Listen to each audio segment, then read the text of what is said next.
ಅವರ ಆತಂಕ ಏನು ಅಂದ್ರೆ 56,000 ಹುದ್ದೆಯಲ್ಲಿ ನಮಗೇನು ರಿಸರ್ವೇಶನ್ ಸಿಗಲ್ಲ, 101 ಜಾತಿ ಸೇರಿಸಿದ್ರೆ ನಮ್ಗೆ ಹೇಗೆ ಅಂತ ಅವರು ಆತಂಕ. ನೋಡಿ ಅದೇ ಈಗ ಸರ್ಕಾರ ಸುಪ್ರೀಂ ಕೋರ್ಟ್ ಆದೇಶ ಏನಿದೆ ಎಂಪೆರಿಕಲ್ ಡೇಟಾ ಇದೆ. ಆ 15% ಎಂಪೆರಿಕಲ್ ಡೇಟಾ ಇದೆಯಾ ಅಂತ ಕೇಳಬೇಕಲ್ಲ ನಾವು.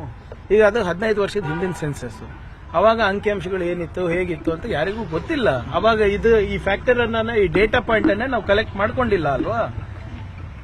ಸೊ ಆದ್ರಿಂದ ಏನೇ ಇದ್ರೂ ಕೂಡ ಅವ್ರಿಗೆ ಎಲ್ಲರಿಗೂ ಮಾತಾಡ್ಬಿಟ್ಟೆ ಈ ತೀರ್ಮಾನಕ್ಕೆ ಬಂದಿರೋದಲ್ಲ.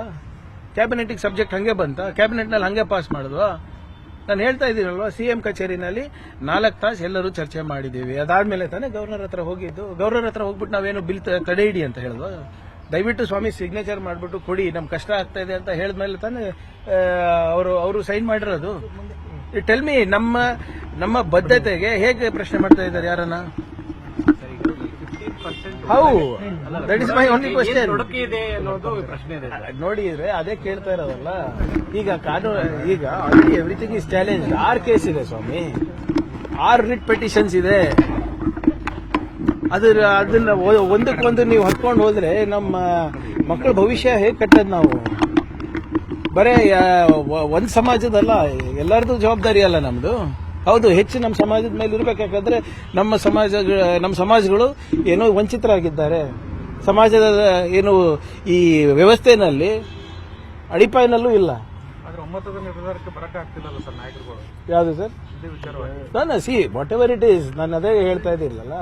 You need a constitutional solution for this, you need a legal resolution for this. ಈಗ ಇಷ್ಟೆಲ್ಲ ಇವ್ರು ಬಿಜೆಪಿ ನಾಯಕರು ಮಾತಾಡ್ತಾ ಇದಾರಲ್ಲಪ್ಪ. ಒಂದು ಬಿಜೆಪಿ ರಾಜ್ಯದಲ್ಲಿ ಇದು ಮಾಡ್ತಾ ಇದಾರ? ಒಂದು ಬಿಜೆಪಿ ರಾಜ್ಯದಲ್ಲಿ ಈಗ ಕೊಂಡಾಡ್ತಾರಲ್ಲಪ್ಪ. ಇವ್ರು ಹೇಳ್ತಾರಲ್ಲ, ಇಡೀ ಭಾರತದಲ್ಲಿ ಬರೇ 2 ರಾಜ್ಯದಲ್ಲಿ ಮಾತ್ರ ಕಾಂಗ್ರೆಸ್, 3 ರಾಜ್ಯದಲ್ಲಿ ಮಾತ್ರ ಕಾಂಗ್ರೆಸ್, ಮಿಕ್ಕಿದೆಲ್ಲ ಕಡೆ ಬಿಜೆಪಿ ಇದೀವಿ ಅಂತ ಎದೆ ತಟ್ಟು ಹೇಳ್ತಾರಲ್ಲ.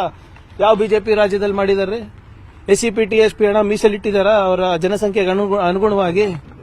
ಒಂದು ರಾಜ್ಯದಲ್ಲಿ ತೋರಿಸ್ಬಿಡಿ ಬಿಜೆಪಿ ರಾಜ್ಯದಲ್ಲಿ ಇಂಟರ್ನಲ್ ರಿಸರ್ವೇಶನ್ ಅದು ಮಾಡಿದಾರ. ಅಲ್ಲಿ ಯಾಕೆ ಆಗ್ತಾ ಇಲ್ಲ ಈ ಸಮಸ್ಯೆಗಳು? ಸರ್, ಈಗ ರಾಜ್ಯದ ನಾಯಕತ್ವ ನಿರೀಕ್ಷೆಯಲ್ಲಿರೋ ದಲಿತ ಸಮುದಾಯಕ್ಕೆ ಈ ಇದು ಒಳ ಮೀಸಲಾತಿ ಜಟಾಪಟಿ ಹಿನ್ನಡೆ ತರಲ್ವಾ ಸರ್? ನೋಡಿ, ಇದಕ್ಕೆ ಏನ್ ಸಮಸ್ಯೆ ಇಲ್ಲ. ದಲಿತ ನಾಯಕತ್ವಕ್ಕೆ ಯಾವುದೇ ರೀತಿಯಾದಂತ ಹಿನ್ನಡೆ ಇಲ್ಲ. ನಮ್ಮ ಲೀಡರ್ ಪರಮೇಶ್ವರ್ ಅವರು ಇದ್ದಾರೆ, ಮುನಿಯಪ್ಪ ಸಾಹೇಬರು ಇದ್ದಾರೆ, ಮಹದೇವಪ್ಪ ಸಾಹೇಬರು ಇದ್ದಾರೆ. ನೀವು ನಂಗೆ ನಾಯಕರಾಗಿ ಒಪ್ಕೊಂಡಂಗಿದ್ರೆ ನಾನು ರೆಡಿ ಇದ್ದೀನಿ. ಪ್ರಮೋಷನ್ ಸಿಗುತ್ತೆ ಸರ್? ಕುಮಾರಸ್ವಾಮಿ ಅವರು ಗಂಭೀರ ಆಪಾದನೆ ಫೋನ್ ಟ್ಯಾಪಿಂಗ್ ಬಗ್ಗೆ ಒಂದು ಸಿಸ್ಟಮ್ ಅನ್ನ ಕ್ರಿಯೇಟ್ ಮಾಡಿಕೊಂಡು ಬಣ ರಾಜಕೀಯವನ್ನ ಆ ಮೂಲಕ ಕಂಟ್ರೋಲ್ ಮಾಡಕ್ಕೆ ಮಾಹಿತಿ ತಗೊಳ್ಳೋದು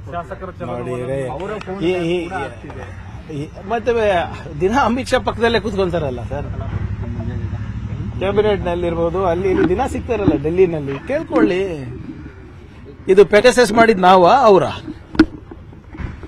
ಅವರ ರೈಲ್ವೆ ಮಂತ್ರಿಗಳನ್ನೇ ಟ್ಯಾಪ್ ಮಾಡಿದಂತ ಬಿಜೆಪಿ ಸರ್ಕಾರ.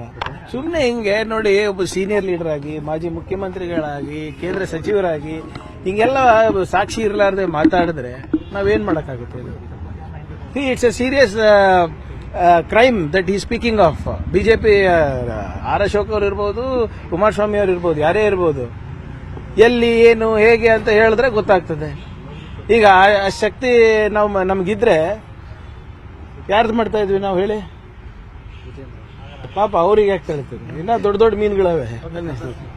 ಕಳೆದ ಮೇಯಲ್ಲಿ ನಡೆದಂತ ಕೆಎಸ್ ಪರೀಕ್ಷೆಯಲ್ಲಿ ಅಕ್ರಮ ನಡೆದಿದೆ. ಯಾವುದು?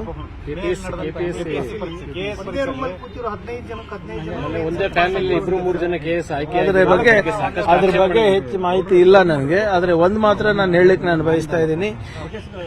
ಈ ಸ್ಪರ್ಧಾತ್ಮಕ ಪರೀಕ್ಷೆನಲ್ಲಿ ಮತ್ತೆ KPSC ಪರೀಕ್ಷೆಗಳಲ್ಲಿ ಅಕ್ರಮ ನಡಿಬಾರದು ಅಂದ್ಬಿಟ್ಟು ಕಾಯ್ದೆ ಮಾಡಿರೋದು ನಮ್ಮ ಸರ್ಕಾರ.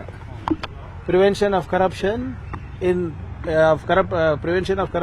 Competitive exams in government recruitment ಅಂತ ಆಕ್ಟ್ ಅನ್ನೇ ತಂದಿದ್ದು ನಮ್ಮ ಸರ್ಕಾರ 1 ವರ್ಷದಿಂದ. ಅದೇನೇ ಇದ್ರೂ ಕೂಡ ಆ ಆಕ್ಟ್ ಪ್ರಕಾರ ನಾವು ಕ್ರಮ ತಗೋತೀವಿ. Fold guilty.